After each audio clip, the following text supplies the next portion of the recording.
இவ்வளவு பெரிய மாநாடை இந்தியாவில் யாருமே நடத்தினது கிடையாது. இவ்வளவு மக்கள் திரண்டு பங்கேற்றது கிடையாது. இது ஒரு பெரிய சாதனையை படைத்திருக்குது தாவேகா அப்படிங்கிற மாதிரி எல்லாம் செய்திகள் எல்லாம் வந்தது, ரெக்கார்டெல்லாம் படைச்சிருக்குன்ட்டு. இன்றைக்கி ஒரு பயண திட்டத்தை அறிவித்திருக்கிறார். ஒரு அரசியல் களத்தில் ஒரு சின்ன எதிர்பார்ப்பு ஒன்று இருக்குது. இந்த பொதுவாக நீங்கள் நிறைய தலைவர்களுடைய பயண அறிவிப்பை பார்த்துருப்பீங்க, தலைவர்களுடைய வருகையினுடைய பயண திட்டங்கள் பார்த்துருப்பீங்க. இது உங்களுக்கு எப்படி உங்களுக்கு தோணுது இந்த அறிவிப்பு? ரொம்ப ஒரு மகிழ்ச்சியான விஷயம் என்னன்னா, விஜய் அரசியலுக்கு வரணுன்ற எந்த நிர்பந்தமும் அவருக்கு கிடையாது, எந்த அழுத்தமும் அவருக்கு கிடையாது.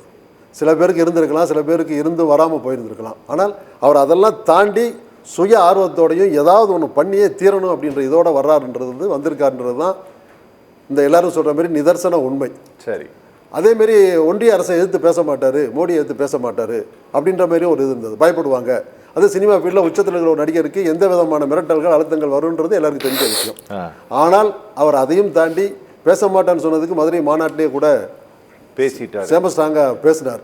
அதுவும் ஒரு பத்திரிகையாளராக அதை நான் பதிவு பண்ணுறேன். சரி, அப்படி இருக்கிறப்ப இந்த 15 நாள் சுற்றுப்பயண திட்டம் என்பது எனக்கு தெரிஞ்சு அவர் ஆல்ரெடி மாஸ்டர் பிளானாக தான் பண்ணியிருக்காரு. என்னென்னா மக்களோட மக்களாக இருக்கிறதுக்கு அந்த விடுமுறை தினங்களை கரெக்டாக கையாண்டிருக்காரா, இல்லை அந்த லீவு நாளில் சேரக்கூடிய கூட்டங்கள், இல்லை தன்னை தேடி வரக்கூடிய எந்த தடைகளும் இல்லாமல் மொத்தமாக ஒரு இடத்துல அசம்பிள் ஆகிறதுக்கான காட்டணும் அப்படின்றதுக்கான நுண் அரசியல் அதை வச்சிருக்காரா அப்படின்னா வச்சிருக்காருன்றதும் சொல்லணும். வேற எந்த மூலமும் நம்ம பூச வேண்டியது. யார் வேணா என்ன வேணா பேசிக்கோங்க, நான் சனிக்கிழமை வைக்கிறேன், பசங்க காலேஜ் விட்டு லீவு நாள் இருக்கிறவங்கலாம் வந்துருவாங்க. அப்படியா? இது அப்படிதான் கட்டாயமா. அப்படியா? நீங்க இன்னொன்னு ஒரு வீக்கெண்ட்ல ஒருத்தர் வைக்கிறான்றதே ஒரு கெத்து, ஒரு தில்லு தான் அது. அப்படியா? ஏன்னா வராம போயிடலாம். அதுக்கு நடுவில் எத்தனையோ சினிமாக்கள் ரிலீஸ் ஆகலாம், வேற ஹப், அது மாதிரி எக்கச்சக்கமான பொழுதுபோக்கு தீம் எவ்வளோ விஷயங்கள் இருக்கு இல்லைங்களா? அதுக்கு நடுவில் ஒரு சவாலான ஒரு அரசியலில் ஒருத்தர் களை இறங்குறாரு. அதுவும் ஒட்டுமொத்த தமிழ்நாட்டில் இருக்கிற அத்தனை மாவட்டங்களும் போறாருன்னா அவருடைய என்னமோ திட்டம் இருக்குன்னு முன்ன ரஜினிக்கு பாடின அதே பாட்டை இவருக்கு மிகச்சரியா போடும். என்ன பாட்டது? அந்த முத்து படத்தில் பாடுவார்ல, என்னமோ திட்டம் இருக்குன்ற மாதிரி மிகச்சிறப்பாக பண்ணியிருக்காருன்றது முதல் விஷயம். ஓகே, இந்த இவருக்கு வழக்கமாக கொடுக்க முதல் சுற்றில் பேசிட்டு இருக்கும்போது சொன்னார் ஒரு 22 விதிமுறைகளா சார், ரூல்ஸு. இவருக்கு நிறைய விதிமுறைகள், கட்டுப்பாடுகள் காவல்துறை விதிப்பதற்கு வாய்ப்பு இருக்கு, கோர்ட்டுக்கு போவதற்கான வாய்ப்புகள்லாம். அந்த நெருக்கடிகள்லாம் ரொம்ப இயல்பானது தானா ஒரு புதுசாக ஒருத்தவங்க அரசியலுக்கு வரும்போது?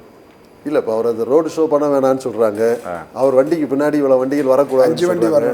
ஆமாம், இந்த மாதிரி கட்டுப்பாடுகள்ன்றது கொஞ்சம் விட்டு பிடிக்கலாம். ஏன்னா ஒரு ஒட்டுமொத்த தமிழ்நாட்டுக்கும் ஒரு தலைவராக இருக்கிறவர் போறார் அப்படின்றப்போ இதை எல்லாரும் ஆமாம் கொஞ்சம் ஒட்டுமொத்த தலைவராக இவர் என்ன என்ன என்ன சொல்லி விஜய் ஒட்டுமொத்த தலைவரா ஒரு என்னன்னா நீங்க மூன்றாவது சக்தியா வரப்போறாருன்றதுக்கான அத்தனை அறிகுறின்னு தெரியுதுங்களா? அப்படியா? ஆமா. ஓ நிச்சயமா, அதில் மாற்றுக்கிறதே இல்லை. மூன்றாவது சக்தியா? ஏன்னா இப்போ இவங்க சார்ந்தவர்கள் பேசுவதை தாண்டிலும் இந்த சில பதட்டங்களும் சில பரபரப்புகளும் சில இப்போ நீங்கள் கேட்குறீங்களா இது மாதிரி இந்த தடைகள் ஏதாவது போடுறாங்க, இது எல்லாமே சில விஷயங்களை தன்னால் கொண்டு சேர்க்கறதுக்கான ஓகே அழுத்தங்களாக இருக்கலாம். ஓகே, ஆனால் இவ்வளவு கட்டுப்பாடுகள் வேணாம். அவர் ரோடு ஷோ போடுறதுன்னா போடலாம், தப்பு இல்லை. ஏன்னா அந்த சனிக்கிழமைன்றப்போ அவருக்குன்னு அந்த களத்துக்குள்ளே தானே அவர் செயல்பட போறாரு, பண்ணலாம். ஆனாலும் அந்த நிர்பந்தங்கள் அவருக்கு பாசிட்டிவாக அமையும். ஏன்னா அது எம்ஜிஆர் காலத்திலிருந்து பார்க்குற விஷயங்கள் தான் அது. ஆனால் இன்னுமே நீங்கள் அந்த எம்ஜிஆர் காலத்திலிருந்து பார்க்கக்கூடிய அந்த மனோபாவத்தில் தான், இன்னும் அந்த ரசிக மனோபாவத்தில் தான் தமிழ்நாட்டினுடைய வாக்காளர்கள் இருக்கிறாங்க அப்படின்ட்டு உங்களுடைய இத்தனை ஆண்டுகால அனுபவம் சொல்லுதா? விஜய் அப்படி அமோகமாக ஆதரித்து விடுவார்கள், இந்த வார இறுதி நாட்களில் இவர் பயணம் மேற்கொள்வதே இது ஒரு பெரிய தில்லு தான், இப்படிங்கிற மாதிரியெல்லாம் நீங்கள் பேசுகிறீங்கல்ல, இது எல்லாமே இந்த ஒரு ஓட்டர் இப்படிதான்ப்பா அப்படின்ட்டு தான் உங்களுக்கு இன்னும் தோணுதானே? இல்லை, அதாவது ரசிக மனோபாவம் அப்படின்றது உண்மையிலே விஜய் உச்ச நடிகர், அதில் மாற்றம் இல்லையே. சரி, சமயங்களில் சூப்பர் ஸ்டாரை விட அதிக சம்பளம் வாங்குறாருன்னு புள்ளி விவரங்களோட வெளியிட்டு டிஸ்ட்ரிபியூட்டர்ஸ் எல்லாருமே அதை ஆமோதிச்சதும் உண்டு. 250 கோடி இந்த பத்மநாபன் சாரே சொல்கிறாங்க. அதனால் இது எல்லாமே இருக்கும் பட்சத்தில் அவர் அவர் மீதான ரசிக மனோபாவம், நீங்கள் அடுத்த ஜென்ரேஷன் ட்ரெண்டிங், இந்த ஜென்ரேஷன் நெக்ஸ்ட் ஜென்னு ஒன்று வந்துருச்சு இல்லைன்னா, ஏஐக்கு போனவங்க கூட இன்றைக்கும் விஜய் மேலே இவ்வளோ அஃபெக்ஷனாக இருக்காங்க அப்படின்றது மதுரை மாநாட்டில் கூடின கூட்டங்கள் நம்ம பார்க்குறோம். எனக்கு தெரிஞ்சு ஒரு நடுத்தர வயது தாண்டின வயோதிகர்கள் அந்த மாதிரிலாம் இல்லை. ஓகே, அவர் எம்ஜிஆர் வர்றப்போ நடுத்தர வயதினர் இளைஞர்கள் இருந்தாங்க. ஆனால் அந்த நேரத்தில் தாய் குளங்கள் அது மாதிரி வயதானவர்கள் நிறையா இருந்தாங்க சொல்லி. ஆனால் இவருக்கு முழுக்கவே வந்து அந்த நெக்ஸ்ட் ஜென் அப்படின்ற ஒரு பெரிய மாஸ் இருக்குது. அதனால் அது ரசிக மனோபாவம் தாண்டி நம்மால் வந்து நமக்கு எதாவது செய்வார் அப்படின்ற கூடிய ஒரு மனப்பான்மை வந்துருச்சோ அப்படின்ற ஒரு இது இருக்குது. இன்னொரு பெரிய விஷயம் என்னென்னா, அரசியலை பொறுத்த வரைக்கும் எல்லாத்தையுமே வந்து அந்த அரசியல் ஆய்வாளர்கள், விமர்சகர்கள், எதிர்க்கட்சியாளர்கள் எல்லாமே குறைச்சு மதிப்பிட்டே பழகிட்டாங்கன்றது. விஜய் குறைத்து மதிப்பிடுகிறார்களா? இல்லை, இப்போ நிறைய மதிப்பிட்டே பழகிட்டாங்கன்னு சொல்றீங்க இல்லையா?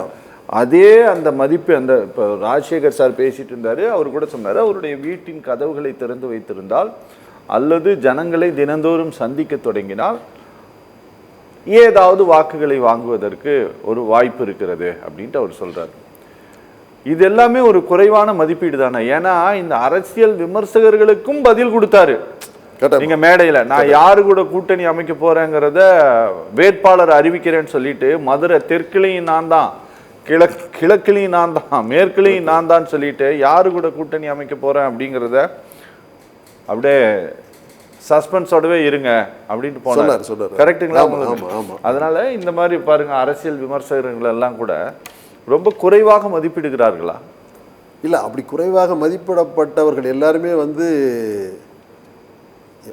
மறைந்த எம்ஜிஆர் அவர்கள் வந்து மிகப்பெரிய உதாரணம். அதே சினிமா துறை, அதே ரசிக மனோபாவம், அதே மாதிரி எல்லாருக்கும் பிடிச்ச ஒரு ஹீரோ இப்படின்றப்போ இவருடைய இது வந்து இந்த வருகை வந்து நீங்கள் குறைத்து மதிப்பிடக்கூடாது. ஏனால் அதற்கான சூழல்கள் எல்லாமே வந்து சரியாக அமைச்சு கொண்டு வராருன்றது தான். இப்போ அந்த பணியோர் வந்து அதுக்குள்ளேயே அவர் சில செயல்பாடுகளை வச்சுட்டு இருந்தார்.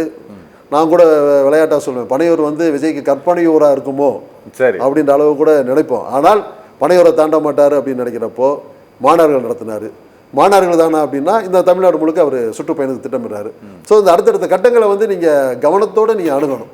நம்ம கட்சி சார்பற்றோ இல்லை கட்சி சார்ந்து இருந்தாலுமே இந்த மூவ்ன்ற விஷயங்களை வந்து நம்ம நிச்சயமாக கவனத்தோடு அணுகணும். ஏன்னால் தேர்தலுக்கு சில மாதங்களே இருக்கிறப்போ இந்த நடை எடுத்து வைக்கக்கூடிய ஒவ்வொரு 1000 மைலும் வந்து ஒரு அடியில் தான் தொடங்கப்படும்.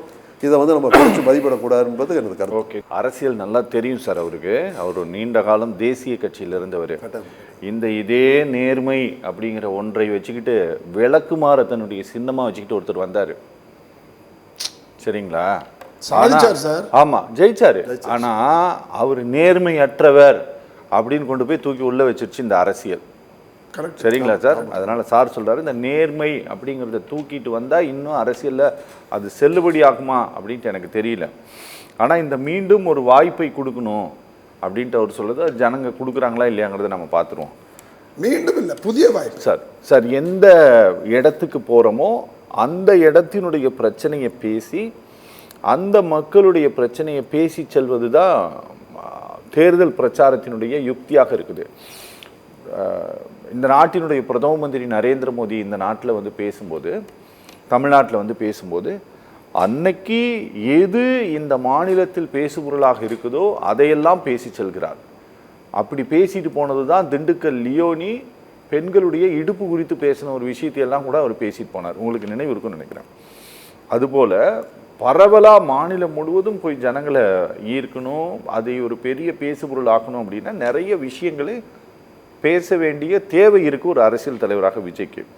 இந்த 1 day 2 day அப்படிங்கிறது போதுமானதாக இருக்குன்னு நினைக்கிறீங்களா? இல்லை ஒரு நாள் நாம் பேசினதை ஒரு வாரம் பேசுபொருளாக இந்த மாநிலம் பேசிகிட்டு இருக்கோம் அப்படிங்கிற அதீதமான நம்பிக்கை அது. ரொம்ப அழகாக 2வது பாயிண்ட்லேயே வந்து சொன்னீங்க. அவர் விஜய்க்கு வந்து ஒரு புள்ளி வச்சுட்டீங்க. அந்த 2வது பாயிண்ட் நீங்கள் சொன்ன மாதிரி அதில் பேசக்கூடிய அந்த குறைந்த நேரத்தில் அவர் பேசினா கூட அந்த வந்து மாநிலம் முழுக்க பேசக்கூடிய ஒரு பேசு பொருளாக இருக்குமோ, இருக்கலாமோ அப்படின்றத வந்து நீங்களே சொல்லியிருக்கீங்க. நான் சொல்லலை, ஆகுமான்னு ஆகும்னு அவர் நம்புறாரு. 2 மாநாடுக்கு ஆச்சு சார். அவர் 3 நிமிஷம் 5 நிமிஷம் தானே பேசினாரு. அதை தானே ஒரு மாதம் பேசிட்டு இருந்தோம் நம்ம எல்லாருமே. அதனால் அணுகுண்டு சைஸில் கேப்சூல் சைஸில் வார்த்தைகளை போட்டு அதை வெடிக்க வச்சு அதன் மூலமாக பற்றி பரவுக தீன்ற மாதிரி இருக்கலாம். ஏன்னா இப்போ ஒரு சாதாரண ஒரு பேச்சு போட்டிக்கு போகிறப்பே நிறைய பேர் நிறைய தயாரிப்புகளோடு வர்றோம். ஒரு நிகழ்ச்சி, காமெடி நிகழ்ச்சிகளுக்கு போகிறப்போ அதுக்குன்னு சில தயாரிப்புகள் இருக்கிறப்போ ஒரு 15 நாளில் ஒவ்வொரு சனிக்கிழமையும் திட்டமிட்டு போகிறவர் வந்து அதற்கான சூட்சங்களை வச்சிருப்பார். இது இப்போ நம்ம பொதுவாகவே இயல்பாக யோசிக்க வேண்டிய ஒரு விஷயம். சரி. அதனால் அதன் மூலமாக ஒவ்வொரு மாவட்டம் சார்ந்த அந்தந்த மாவட்டத்தில் எந்தெந்த பிரச்சனைகள் தீர்க்கப்படாமல் இருக்குது, வெகு காலமாக இருக்குது, மக்களை இன்னும் பாடுபடுத்திக்கிட்டு இருக்கக்கூடிய பிரச்சனைகள் என்ன அப்படின்றத அந்த புள்ளி விவரங்களை அவர் எடுத்து பேசலாம். ஓகே. அதன் மூலமாக என்ன சொல்லலாம், அந்த மண்ணுக்கும் அந்த மக்களுக்கும் நெருக்கமானவராக அவர் மாறுறதுக்கான வாய்ப்புகள் இருக்கலாம். Okay okay. இப்போ சாரு இவர் வந்து சொன்னார் பார்த்தீங்களா, இந்த வார இறுதி நாட்களில் ஓடக்கூடிய படம் நல்ல படமாகவும் இருக்காது, அது ரொம்ப நாளும் ஓடாதுன்ட்டு. இந்த மாதிரியான யூகங்கள் எல்லாம் விஜய் விஷயத்தில் பொய்யாக போவதற்கும் வாய்ப்பு இருக்குன்னு நீங்கள் நம்புறீங்களா? உங்களோட அனுபவம் சொல்லுதா சார் அப்படி? இல்லை, நிச்சயமா. கேட்குறேன். ஏன்னா வார இறுதிகளில் தான் மிகப்பெரிய சூப்பர் டூப்பர் ஹிட் படங்களும் வார இறுதிகளில் தான் ரிலீஸ் ஆகுது இன்னும். ஆமாம், அதனால் இப்போ அவர் சார் வந்து அவருடைய கணிப்பை சொல்லலாம். அவர் நம்ம வழக்கறிஞர் ராஜசேகரன் சாரும் வந்து அவருடைய வார்த்தைகளும் வந்து ஷார்ப்பாக தான் சொல்லியிருக்காங்க. வார இறுதிகளில் வர்றது 3 நாள் 5 நாள் சூப்பர் டூப்பர் கலெக்ஷன் ஹிட்டுகள்லாம் அடிச்சிருக்கு. சரி. லோ பட்ஜெட்டை தயாரித்த படங்கள் அந்த கணக்கில் பார்க்குறப்ப சூப்பர் டூப்பர் ஹிட்டாக இருக்குது. அதனால் இது வந்து வார இறுதின்றது ஒரு மிகப்பரிய, எனக்கு தெரிஞ்சது ஒரு பேசு பொருளை கொண்டு வந்துட்டாருன்றது எனக்கு ஒரு இதாக தான் சார். ரொம்ப அறிவார்ந்த விவகாரமாக இந்த மாநிலத்தினுடைய உரிமைகள் சம்பந்தமாக பேசி தொழில் வளர்ச்சி, மகளிர் மேம்பாடு, இப்படி பல விஷயங்களை அடுக்கடுக்காக பட்டியல் போட்டுட்ருக்குது இந்த ஸ்டேட்டு. நீங்கள் இந்த மாநிலம் மட்டும் சொல்லலை, இந்திய அரசாங்கம் கொடுக்கக்கூடிய சில நீத்தி ஆயோக்கினுடைய சில புள்ளி விபரங்கள்லையும் இது மேம்பட்ட மாநிலமாக இருக்குது. இதை நீண்ட காலம் ஆட்சி செய்த அண்ணா திராவிட முன்னேற்ற கழகத்திற்கும் அதனுடைய கிரீடத்தில் அதிகமான கிரீடத்தை அவர்கள் தான் சொல்லிக்கொண்டிருந்தாங்க. அவங்களும் நிறைய சொல்லுவதற்கு நாங்கள் இதெல்லாம் செஞ்சுருக்கோம், அதனால் எங்களுக்கு சான்ஸ் கொடுங்கன்னு கேட்குறதுக்கு. இதையெல்லாம் தாண்டி எனக்கு வாய்ப்பு கொடுங்க, நான் செய்ய போகிறேன்னு சொல்வதற்கு இருக்குது பார்த்தீங்களா? அப்படி ஒரு பெரிய தேவை இந்த ஸ்டேட்டில் எதுவுமே இல்லை. நான் இதுக்கு மேலே செய்ய போகிறேன்னு சொல்வதற்கான வாய்ப்பு அதில் நீங்கள் சொல்வதை போல் அப்படி ஒரு சேஞ்சை நோக்கி தமிழ்நாடு போயிட்டுருக்குன்னு நீங்கள் நம்புறீங்களா சார்? இல்லை சார், அந்த மாற்றுறதுக்கான தேவைகள் இருக்குது அப்படின்னு நினைக்கிறதுனால தான் அதிமுகவுக்கு பின்னாடி பல கூட்டணி கட்சிகள் இருக்குது. அது சிறுசோ பெருசோ. அதிமுகவே வந்து இப்போ பல்வேறு கூறுகளாக வெவ்வேறு மாற்றங்களும் நாடகங்களும் நடந்துக்கிட்டு இருக்கு. சரி. இது ஒரு அதேமாரி திமுக மட்டுமே இல்லை, அதோடைய கூட்டணி கட்சிகளும் நிறையாவே இருக்குது. ஸோ எல்லாருக்குமே வந்து இப்போ திமுக தான் போதுன்னா எல்லாருமே அதில் தானே இருந்திருக்கணும். புரியுது. ஸோ இப்போ இந்த கூட்டணி கட்சிகளோ இதெல்லாம் இருப்போ இந்த தேர்தல் காலங்களில் ஒரு மாற்றம் வேணும், இல்லை தங்களுக்கு தேவையான தங்களுடைய கொள்கைகளை நிறைவேற்ற முடியாத நிச்சயமா மாற்றம் வேணும் சார். நிச்சயமா மாற்றம். அதனால